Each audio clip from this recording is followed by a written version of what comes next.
Good morning, everyone. This is teacher André Hedlund from Brazil, and I was invited by Amina Sal to speak about listening for the International English Teaching Charisma Group. So I'd like to say it's a privilege to share some of my knowledge with you, especially about something very important as listening. So for us to start, let's talk about some methods of the listening and some methods of teaching listening and how we can use aspects of them to incorporate in our classroom. The first one I'd like to bring your attention to is the audiolingual method, which means there's a lot of repetition. And the listening is normally very simple. It is either a couple of sentences that the students have been repeating throughout the whole lesson, or sometimes as they move forward to higher levels, it could be even a whole text.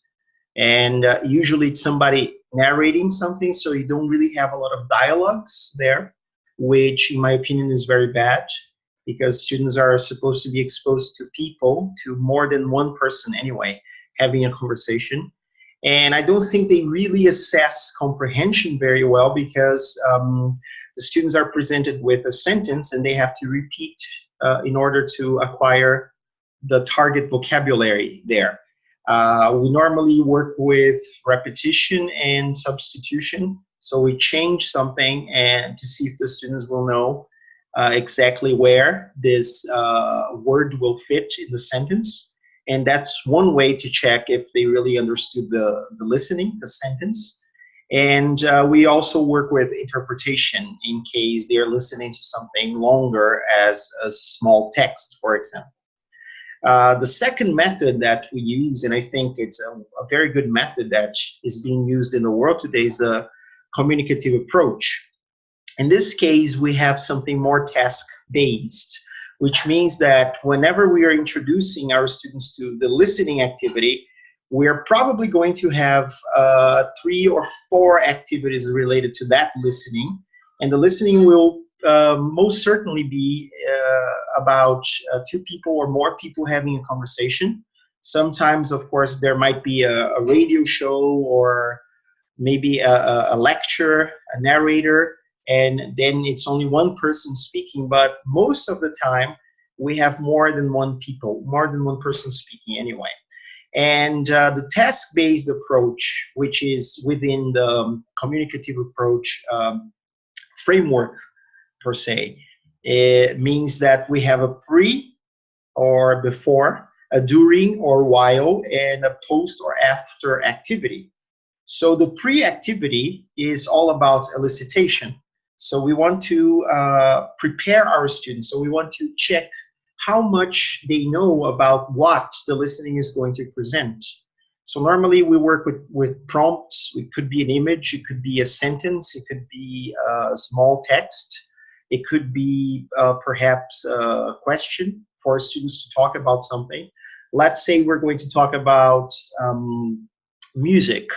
So maybe the prompt, the pre-task will be what kind of music, what style do you like? And then they can discuss a little. And then we go to the during or while phase, or the during or while task. On this stage, the students are going to listen for gist or for general information, right? Which means, let's say there are 2 people talking about different styles of music, and we want the students to have a general notion of what they're talking about. So normally the book will present something like fill in the gap activities, normally true or false, for example. It's even more common, or rearrange the sentences in the correct order, or something like that. And then finally, still in the while task or the during task, we're going to have listening for specific information. So in this case, we want to check if the students can understand or can pay attention to the nuances of the listening. We want to check if they know specific words, for example, or expressions, or something that is very particular about this listening activity. So in this case, filling the gap activities are much more common because they have to understand a particular word from the listening in order to do this activity. Now, after we finish this while task, we go to the post task. And this is much more about interpretation and discussion. I'd say connection to their real life. So maybe after they were presented, they were provided with this listening activity. Two people are talking about music, different music styles. They are going to discuss which one would be more suitable, let's say, for them to have end of year recital of at their school, for example. And then they have to discuss and come up with an agreement, a consensus about this. So this one really checks whether they're able to make the transition or the connection between what they just listened to and what they already know. So their prior knowledge, right? In this case, you can, of course, use the tasks and the sequence of the book to assess if they are really there, comprehending what the listening is presenting. So if they get the answers right, that's a very good sign that they are on the right path. And also, I think it's a very good way to use checking questions. We normally say concept checking questions for grammar structures, but in this case, I would call them listening checking questions. So you can ask your students to restate, let's say, what they have just listened to, tell each other, tell your partners, your peers, what they are talking about. This is a way to make something that is a little more passive into something more active. You know, the act of telling someone what you've just listened to will somehow reinforce the structures in your mind. So this is a very good way for you to ask yourself or to check whether you understood what was presented or not. And this is a very good way for the teacher to see you actually understood something from the listening. And restating, as I just mentioned, is a very good way to do that. Now, we do have other methodologies, we can call them, more active, I'd say. And one of them, one that I'm particularly fond of, is called PBL. So that's project-based learning. And in this case, if you're using that, it means that your students are more autonomous in the classroom and they are supposed to work with a project, and hopefully for PBL to really work the way it's supposed to, a long-term project. So it's a semester or year thing. It's not just for that month or for that specific class. So when you're working with PBL, one thing I like about PBL is that you can use more authentic materials. So when we're talking about listening, you don't really have everything you need in the book. So you have to go to YouTube, for example.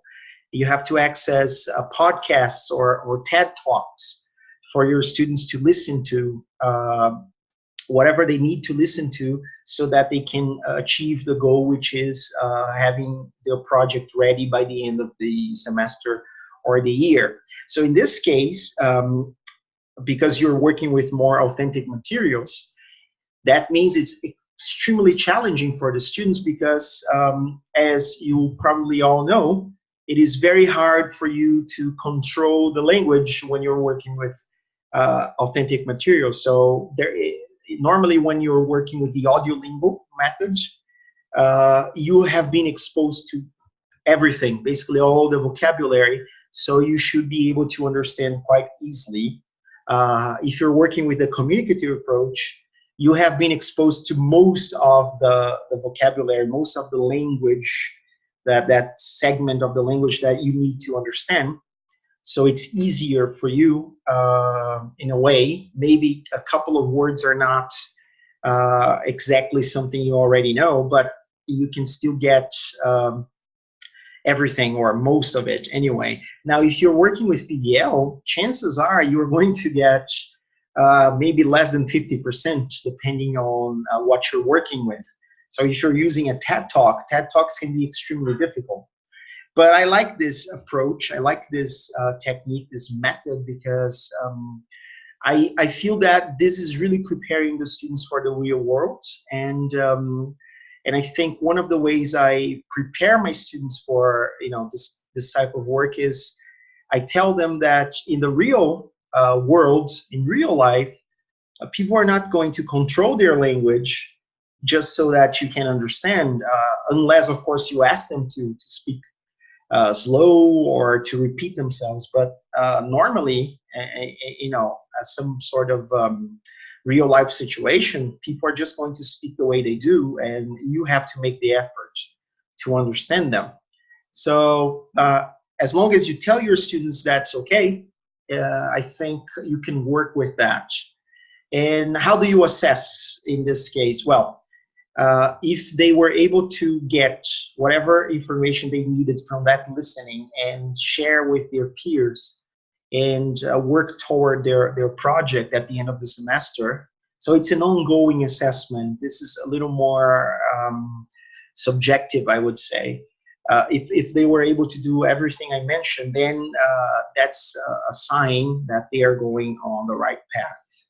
And as for challenges concerning listening activities, I believe that through, from experience, I think my students normally mention speed. So people speak very fast, especially foreigners or native speakers, actually. They speak very fast.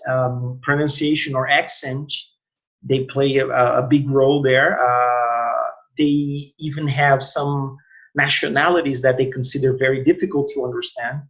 I believe they are much more exposed to American English or British English. So when you are away from those two English, let's say, centers, it's very hard for them to understand the accent. Even in some parts of the UK and the United States, it depends on the region. So accent plays a big role there, and vocabulary. So it is very complicated for our students to understand everything when you're using authentic materials. And I'm sure you've been through the same situation. When you do not understand a particular word, you start getting a little desperate and you cannot let go, and the listening keeps going, and you don't really pay attention to the rest because somehow you're telling yourself that specific word was very important, and then you cannot pay attention, and that could be disastrous when you are learning or practicing your listening skills, right? So to wrap up, I believe that listening is one of the most important skills we have. I believe that nowadays course books, they have a very, very interesting sequence that we can follow, and they're mostly based on the communicative approach, task-based learning. So they have pre, while, and post activities for you to work with. And I believe that one thing we can and we should do as teachers is we should try to maximize the contact our students have with authentic materials. So there are many ways we can do that. If we have access to the internet, we can just find podcasts, radio shows, or even TV shows, TED Talks, YouTube channels, everything, to expose our students to more authentic materials. We can also invite real people, foreigners or native speakers, to come to our class and talk to our students, be interviewed by our students. That would be even more memorable situation. And in terms of assessment, I believe that we can rely on what the book offers. I think if you don't feel very confident as a teacher, you just check if they were able to answer things, and you can also look for cues. When the students are lost, they have no idea what's going on. You can tell by their facial expressions and You can tell if the student is not listening attentively. You can also tell if the student is struggling to restate what they just listened to. So you have to be you have to look for those signs, and you can always you use more checking questions, listening checking questions, to make sure that your students are doing what they're supposed to do. And just bear in mind, and I believe you just saw my cat jumping there. Just bear in mind that um, listening is a skill that can be pretty much, I'd say, assessed right after you used it. It's not like learning. Learning takes time, and then it's hard for us to check if they really learned something right after the class. And listening can be done like that. So every time you have the chance, teach your students about strategies they can use to learn better and to increase their listening or improve their listening skills. Okay. And well, I think my cats are playing around. They say bye, just like me.